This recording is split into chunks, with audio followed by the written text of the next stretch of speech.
안녕하세요. 스위스서울 팟캐스트 강서입니다. 제가 이 시리즈의 프리뷰를 올리려다가 시간이 없어서 못 올렸는데, 제가 말씀드린 시리즈는 이제 서부의 2라운드 댈러스 매버릭스와 오클라호마 시티 썬더스의 시리즈인데, 이거를 제가 프리뷰를 못 올렸기 때문에 오늘 경기가 있었는데 프리뷰 얘기를 살짝 하고요. 그 다음에 시리즈의 전체적인 관전 포인트에 대해서 얘기하고 그 다음에 오늘 있었던 경기 리뷰 해보도록 하겠습니다. 근데 이 시리즈가 진짜 예상하기 좀 힘들어요. 기본적으로 저는 완전히 종이 한 장 차이로 어느 팀이 이겨도 놀랍지 않은 시리즈가 될 것 같은데, 아마 라스베가스도 그렇게 생각하는 것 같아요. 두 팀 다 되게 근소하게 배당이 정해져 있고요. 보니까 라스베가스는 댈러스가 살짝 이길 확률이 높다고 보는 것 같아요. 그래서 진짜 어려운 시리즈인데 이게 양 팀의 장단점이 완전히 극명하게 갈리거든요. 뭐 예를 들면 OKC는 리그 최고의 상대팀 턴오버 유발팀이고, 그래서 턴오버를 통해서 공격을 되게 좋아하는 팀이고, 댈러스 같은 경우는 리그에서 턴오버를 적게 하기로 유명한 팀이죠.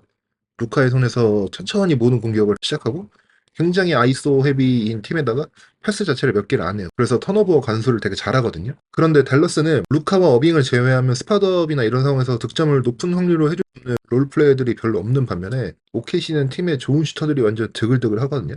벤치도 완전 깊은 팀이고, 그리고 매치업도 재밌는 매치업들이 많죠. OKC 같은 경우는 슈팅이 없는 조시 기디가 있기 때문에 댈러스가 센터를 조시 기디한테 매치업을 시킬 거다. 그래서 조시 기디를 완전히 무시할 거다라는 게 댈러스가 정규 시즌에도 보여줬고, OKC도 그거를 대비하고 있었거든요. 그래서 이런 댈러스의 수비 스킴에 대해서 OKC가 어떻게 카운터를 먹일 것인가. 그리고 댈러스는 수비를 할 때 생각해보면 스몰볼 라인업을 가동하기 아주 좋은 상대를 만났거든요. 제가 앞서도 댈러스 클리퍼스 프리뷰 때 얘기한 것처럼 댈러스가 맥시 클리바, PJ 워싱턴 두 명의 프론트 코트를 세울 때 디펜스 리바운드가 굉장히 높아지고 넷 레이팅도 굉장히 올라간다고 했어요. 그래서 댈러스가 맥시 클리바, PJ 워싱턴 이 스몰볼 라인업을 엄청 돌리고 싶어 하는데, 클리퍼슨에서는 주바치라는 센터가 있기 때문에 두 명이 프론트 코트로 서는 라인업을 얼만큼 돌릴 수 있을지가 모르겠다, 그런 얘기를 했었거든요. 근데 OKC전은 그런 염려가 하나도 없어요. 그냥 이미 상대가 작기 때문에 맥시 클리바의 출전 시간을 제이슨 키드 감독이 원하는 대로 줄 수 있었습니다. 맥시 클리바가 뛰게 되면 상대의 모든 스크린 액션에 다 스위칭을 하면서 좋아하는 스몰볼 농구를 할 수 있었는데, 맥시 클리바가 지난 시리즈에 부상을 당했죠. 그래서 지금 언제 나올지 모르겠다. 아직 돌아온 스케줄이 없거든요. 그래서 댈러스 입장에서는 엄청난 게 큰 손실이죠. 이제는 빅맨을 계속 가동하거나 아니면 PJ 워싱턴이 센터로 서는 라인업을 돌려야 되거든요. 그래서 뭐 여러 가지 이런 재밌는 포인트들이 있는 시리즈라서 굉장히 예상이 힘듭니다. 근데 그럼에도 불구하고 굳이 제가 어느 팀이 이길지 예상을 해보라고 한다면 저는 프리뷰를 준비하면서 댈러스가 4대2 정도로 이기지 않을까 생각했어요. 근데 하지만 뭐 전혀 자신이 없는 픽이고요. 누가 이겨도 이상하지 않을 정도로 근소한 차이일 것 같습니다. 그런 근소한 차이지만 댈러스가 이길 것 같다고 생각한 이유는 세 가지였는데, 오늘 이 세 가지를 중점적으로 1경기 리뷰까지 하려고 합니다. 첫 번째 이유는요, 프론트코트의 피지컬의 우위에서 댈러스가 완전히 골밑을 피바다로 만들면서 골밑을 장악할 것 같다는 느낌이 있었거든요. OKC가 진짜 장점도 많고 엄청나게 무서운 팀이고 정규 시즌 1위인 팀이죠. 무시할 수 없는데, 그런데도 큰 단점 중 하나는 디펜스 리바운드가 아주 안 좋은 팀이라는 거거든요. 정규 시즌에 디펜시브 리바운드가 27이고요. 댈러스는 현재 포스트 시즌에서 오펜시브 리바운드 3위의 팀입니다. 그래서 이 배틀에서 완전히 댈러스가 이길 거라 생각했고, 두 번째 이유는 SGA, 셰이 기리어스 알렉산더가 MVP 파이널리스트고, 내일 발표가 나겠지만 진짜 잘하고, 제 팟캐스트 이번 시즌 시작할 때부터 보신 분들은 알겠지만 이번 시즌 프리뷰 때 SGA의 MVP가 되지 않을까라고 생각했었거든요. 그 얘기를 했었거든요. 그럴 정도로 저는 SGA를 높게 보지만 아직도 이 플레이오프에서는 루카가 좀 더 앞서지 않나 싶어서 팀의 1옵션 대결에서 루카가 앞설 거라 생각해서 댈러스가 여기서도 이길 거라 생각했고요.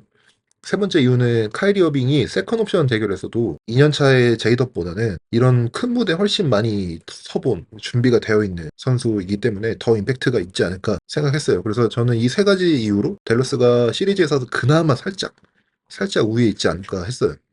그런데 이 세 가지를 중심으로 오늘 1경기가 어떻게 됐는지 보면요. 근데 우선 그 얘기를 하기에 앞서 좀 경기 자체가 좀 이상하긴 했습니다. 심판들이 약간 콜을, 이게 뭐 플레이오프인지 1월의 정규 시즌 게임인지 모를 정도로 굉장히 소프트하게 불었고요. 루카도 그렇고 셰이 길저스 알렉산더도 그렇고 둘 다 굉장히 소프트한 콜을 많이 받으면서 잘 드라인 섰고요. 굉장히 늦게 부는 휘슬도 많았고, 그래서 경기의 피지컬함이 좀 현재 지금 다른 플레이오프 시리즈보다 없었던 것 같아요. 특히 어제 덴버 미네소타 경기 보셨던 분들은 이게 지금 같은 리그에서 하는 경기인가 싶었을 것 같아요. 일단 핸드 체킹 이런 거 전혀 안 됐고, 그 다음에 루카나 쉐이나 둘 다 진짜 하프코트를 너무 너무 여유롭게 넘어오고요. 어제 경기에서 진짜 니켈 알렉산더 워커랑 제이드 맥다닐스가 자말 머레이가 아예 하프코트도 못 넘어오게 하는 거랑 다르게 완전히 그 피지컬리티에서 차이가 좀 있었거든요. 그런 어쨌든 좀 이상한 느낌이 드는 경기긴 했는데 첫 번째 제 포인트였던 쉐이와 루카의 대결에서 쉐이가 완전히 루카를 압도했습니다. 이번 경기에서 3쿼터 댈러스가 9점을 넣을 동안 OKC가 한 점도 못 넣으면서 경기가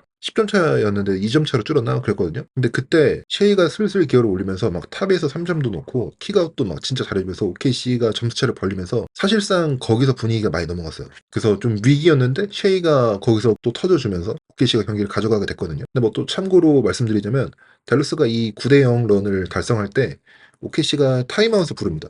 그리고 마크 네그널트 감독이 가져간 부분은 조시 기디를 뺍니다. 그리고 아이제아 조를 투입하면서 훨씬 더 좋은 스페이싱을 가져갔고요. 그러면서 OKC의 공격이 살아났거든요. 이게 조시 기디의 문제가 OKC한테 좀 계속해서 던져질 것 같아요. 이번 플레이오프의 또 다른 OKC만의 관전 포인트는 조시 기디가 플레이오프에서 어느 정도로 효율적인가가 조금 궁금해요. 오늘 17분 정도밖에 못 뛰었는데 야투 4개 중 1개 성공하고요. 3점슛 2개 던져서 다 못 넣습니다. 리바운드 5개, 어시스트 2개 해서 대승을 거둔 경기였는데 팀 내 득실 맞은 최하위인 마이너스 7을 기록하거든요. 그래서 조시 기디가 1라운드에서는 좋았는데 지금 2라운드 들어오면서 댈러스가 완전히 조시 기디를 버리는 스킴을 가져오니까 지금 좀 고전하죠. 조시 기디가 플레이오프에서 공격이 없어서 팀에 해를 끼치는 약점이 이번 시즌에 많이 노출이 되면 올 여름에 오프 시즌에 트레이드 루머에 이름을 많이 올리게 될 것 같습니다. 그래서 조식이는 그런 면에서 지금 어떻게 이 난관을 타개하는지를 보는 게 좋을 것 같고요. 어쨌든 쉐이는 좋은 활약을 보여줬는데 29득점, 9리바운드, 9어시스트, 2블락, 1스틸 모든 영역에서 진짜 잘해줬어요. 반면에 루카는요. 클리퍼스 1차전 경기와 마찬가지로 OKC와 1차전에서도 오늘 좋은 활약을 보여주지 못했습니다. 그 좋지 못한 활약의 이유도 비슷해요. 루카가 너무 계속해서 스텝백 3점을 너무 의존하거든요. 근데 이게 안 들어가요. 진짜 안 들어가거든요. 이게 올 시즌에 너무 재밌는 게 원래 루카의 커리어 초반부터 보면은 정규 시즌에는 풀업 슈팅을 진짜 잘 못해요. 그냥 그렇게 하다가 플레이오프 가면은 이 슈팅이 터지거든요. 훨씬 더 정규 시즌보다 잘 들어가는 모습을 굉장히 특이한 모습을 보이는데 이번 시즌에는 이게 완전히 반대예요. 정규 시즌에 루카가 올 시즌에 막 진짜 마지막에 댈러스가 막 상승세도 보여주고 루카가 MVP 후보 중 하나로 들어가게 된 것도 지금 루카가 엄청 잘해서거든요. 근데 그 잘하는 거의 이유가 풀업 슈팅이 올 시즌에 41%예요. 그래서 완전히 풀업 슈팅이 지금 루카의 커리어상 최고로 좋은 풀업 슈팅 시즌을 보내고 있거든요. 안 그래도 플레이메이킹도 좋고 사이즈도 막 좋아서 밀고 들어오는 거 막 답도 없고 한데 여기에 풀업 슈팅까지 되니까 진짜로 루카를 더 이상 막을 수가 없어서 이번 시즌에 루카가 더 무서운 이유가 이거였는데 이상하게 원래는 플레이오프 가면은 더 슈팅이 잘 들어가는데 올해는 플레이오프 들어와서 지금 풀업 슈팅이 전혀 넣지 못하고 있거든요. 지금 풀업 슈팅 야투가 34% 정도고요. 3점은 26%예요. 근데 지금 현재 루카가 계속해서 스텝백 3점을 시도하고 있어요. 반대편에서 쉐이는 풀업 3점 몇 개 넣고 하는데 루카가 계속 스텝백 시도하면서 못 넣으니까 사실상 거기서 이 매첩이 끝났죠. 그리고 오늘 턴오버도 5개 범했는데 앞서 말씀드렸다시피 OKC의 경기에서 턴오버는 너무너무 치명적입니다. OKC는 앞선에서 아주 액티브하게 수비해서 턴오버를 유발한 다음에 트랜지션 공격을 좋아하거든요. 그래서 턴오버로 생긴 득점도 OKC 22점 대 댈러스 12점이어서 여기서도 완전히 OKC가 이겼어요. 그래서 제 첫 번째 포인트인 루카와 쉐이의 대결에서 완전히 루카가 지고 쉐이가 매치업 싸움에서 이깁니다. 두 번째는 피지컬 게임의 영역인데 OKC가 댈러스한테 골밑 싸움에서도 완전히 졌어요. 리바운드 52대 39로 밀렸고요. 오펜스 리바운드도 16대 11로 밀렸습니다. 이게 댈러스가 완전히 압도했어야 되는 영역이거든요. 근데 여기서 OKC한테 밀려버리는데 이게 진짜 큰 문제예요. 왜냐면은 OKC와 비교해서 댈러스가 가져갈 수 있는 가장 큰 우위가 바로 여기거든요. 이 피지컬 부분에서 댈러스가 우위를 가져가야 되는데 뭐 페인트 득점도 40대 32로 밀리고요. 리바운드 싸움도 밀리고 오히려 이겼어야 될 오펜스 리바운드 싸움도 밀리고 페인트 득점도 밀리고 그래서 이 영역에서 댈러스가 완전히 졌어요. 근데 뭐 이 부분에서 가장 고마워해야 될 선수는 챗 홈그랜입니다. 오늘 챗 홈그랜이 공격에서 그렇게 활약을 많이 하지는 못했지만 이 경기 내내 완전히 페인트를 잠가버렸거든요. 상대 피켄롤 하는데 완벽하게 핸들러와 롤러 둘 다 체크하는 진짜 어려운 커버리지를 보여주고 그 다음에 페인트 득점이 진짜 쉽지 않았어요. 데니얼 게포드가 덩크하려고 올라갔는데 챗 홈그랜이 같이 컨테스트 잘 뜨니까 덩크하려다가 레이업하려고 마음 바꿔서 레이업 시도하다가 뭐 못 넣고 이런 거 되게 많았잖아요. 오늘 채톰브랜의 페인트 방어는 진짜 많이 박수를 받아야 되는 상황입니다. 댈러스가 이거를 좀 풀어야 돼요. 그래서 오늘 채세 페인트 방어가 진짜 놀라웠습니다. 보시면은 두 번째 포인트인 피지컬적인 요소, 뭐 리바운드도 다 OKC가 이겼고요. 간단히 말해서 OKC가 피지컬 배틀을 이기면 이 시리즈는 아주 쉽게 OKC가 가져갈 겁니다. 왜냐면요. 셰이랑 제이덥은 이미 리그 탑급의 샷 크리에이터들이고요. 이 선수들 이후에도 로스터를 보시면 댈러스의 루카와 어빙을 제외한 로스터에 있는 선수들보다 공격에서의 스킬이 훨씬 더 좋은 선수들이 OKC에 더 많거든요. 댈러스에 있는 뭐 데릭 존스 주니어, PJ 워싱턴, 조시 그리 이런 선수들보다 OKC에 있는 에런 위긴스, 뭐 아이제아 조 훨씬 더 좋은 슈터들이고 그다음에 루돌트도 훨씬 더 좋은 슈터 그다음에 뭐 케이슨 월스도 훨씬 더 좋은 뭐 3&D 자원이고 OKC의 오프볼 3&D 플레이어들이 진짜 훨씬 더 높은 수준의 슈터들이거든요. 이 시리즈를 진행하면서 여기서는 절대로 댈러스가 이길 수가 없어요. 댈러스가 오늘 슈팅 대결에서도 졌어요. 그리고 아마 거의 100% 확률로 이 대결에서 질 거예요. 앞으로 몇 경기에서 우연히 이길 수도 있겠지만 훨씬 더 높은 수준의 슈팅팀이기 때문에 슈팅 싸움을 가져가면 OKC랑 이길 수가 없습니다. 그렇기 때문에 피지컬 싸움에서 꼭 이겨야 돼요. 여기를 지게 되면요. 피지컬도 OKC가 앞서고 슈팅도 앞서고 그러면은 전혀 이길 수가 없습니다. 여기서 이기려면 이 피지컬적인 부분에서 이기려면 페인트 수비 잘해야 되고요.